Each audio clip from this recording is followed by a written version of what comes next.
ما تشوفوا ما في اشي ملزق فيها بالمرة. هاي كيكة الليمون، طبعا كيكة رائعة شاهقة طول ارتفاع ما شاء الله. كيكة ليمون أسرع الكيكات طبعا وأبسطها، أبسط الكيكات.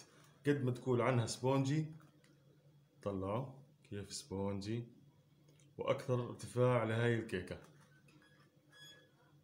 تابعوا الوصفة كلها وشوفوا سهولتها ونجاحها من أول مرة. مرة ثانية كيفكم يا غوالي؟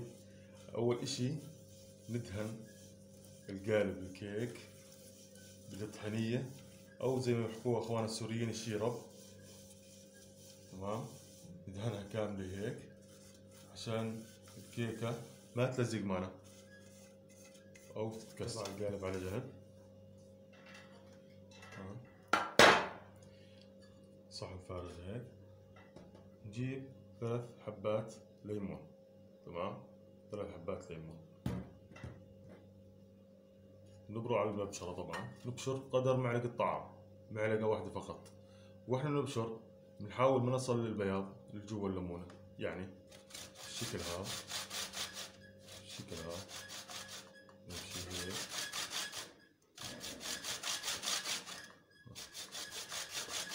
قشر الخارجي هيك الليمون تقريبا قدر ملعقة طعام. نضع على جنب عصارة الليمون طبعا. نعصر الليمون باقي قدر نصف كوب، قدر نصف كوب نعصر الليمون الباقي. عصارة طبعا كتار، نصف كوب مش أكثر، نصف كوب من عصير الليمون. نبدأ الآن بالسوائل، سوائل الكيك. طبعا 4 بيضات، يا ريت يكون البيضات درجة حرارة الغرفة عشان يعطينا نفخة كويسة للكيكة. 4 بيضات، نص معلقة ملح طعام، طبعا أقل من نص معلقة، يعني تقريبا 3 معلقة ملح طعام، وملعقة فانيلا، فانيليا ملعقة واحدة، ملعقة فانيلا، ملعقة من الفانيلا، وكوب ونص من السكر أو كوبين إلا ربع حسب رغبتك بالسكر. يعني أنا راح أحط كوب ونص من السكر، كوب ونص من السكر حسب رغبتك. نبلش بسرعة منخفضة بالأول.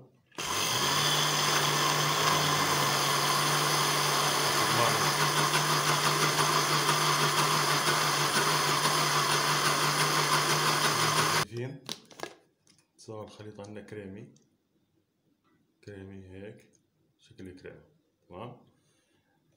هسه بنبلش نحط كوب الزيت، كوب زيت عادي نباتي من فتحة الخلاط على سرعة منخفضة. طبعا نحط خلاط على سرعة منخفضة.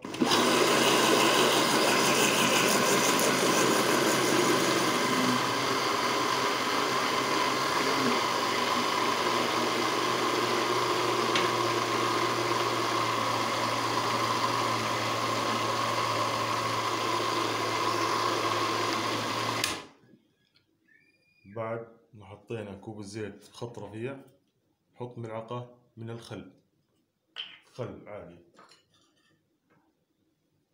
من الخلاط من فوق. طبعا ملعقة من الخل،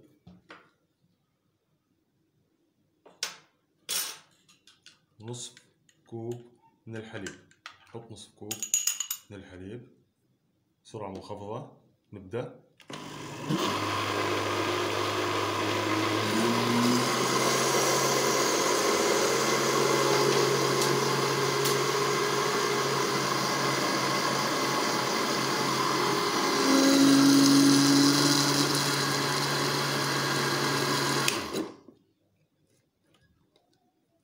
اخر اشي بنحط طبعا ايش؟ نص كوب عصير الليمون اللي عصرناه قبل شوي، نحطه فوق الخلاط بسرعة منخفضة طبعا.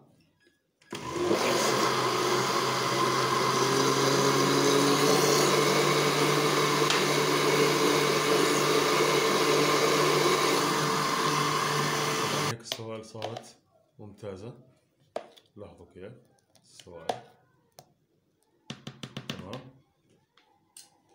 وعاء خارجي هيك، نحط السوائل كلها بالوعاء.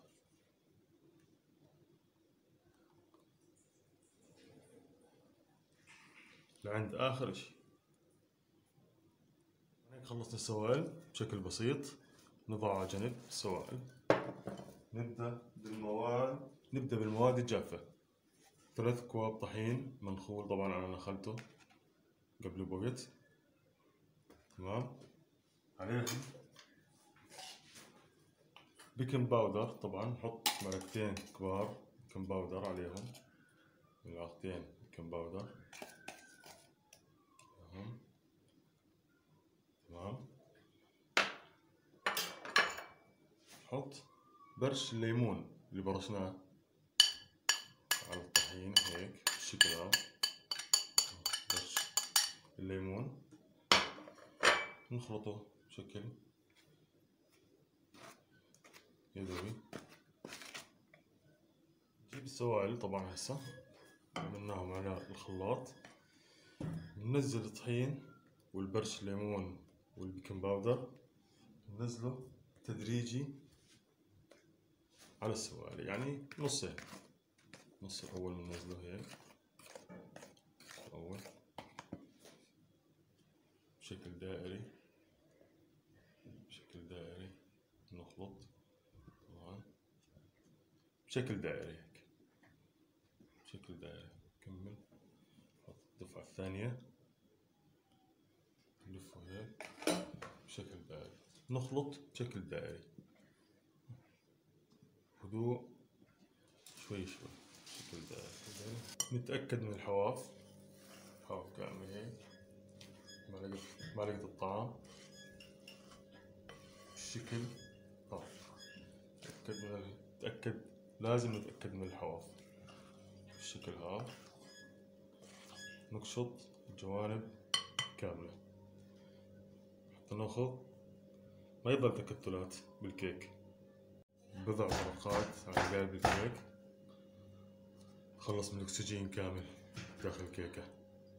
طبعا نحط القالب بالفرن حرارة سفلية 180 درجة، يعني من 45 دقيقة ل 50 دقيقة، حرارة سفلية فقط.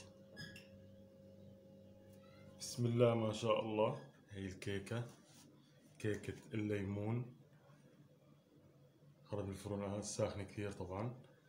راح اتركها الآن ربع ساعة فقط، وبعدين اقلبها ونشوف النتيجة مع بعض ان شاء الله. هاي هيك نفختها ممتازة كثير. خلينا نختبرها من جوا من الداخل نشوف كيف. بسم الله.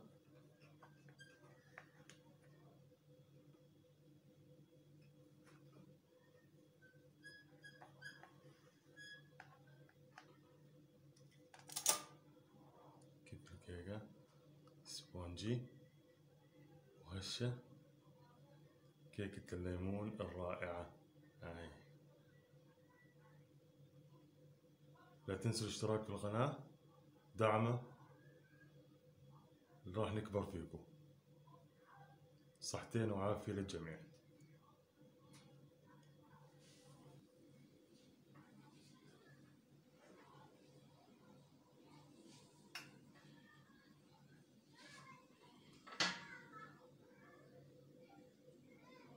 ارتفاع الشاهق الكيكة.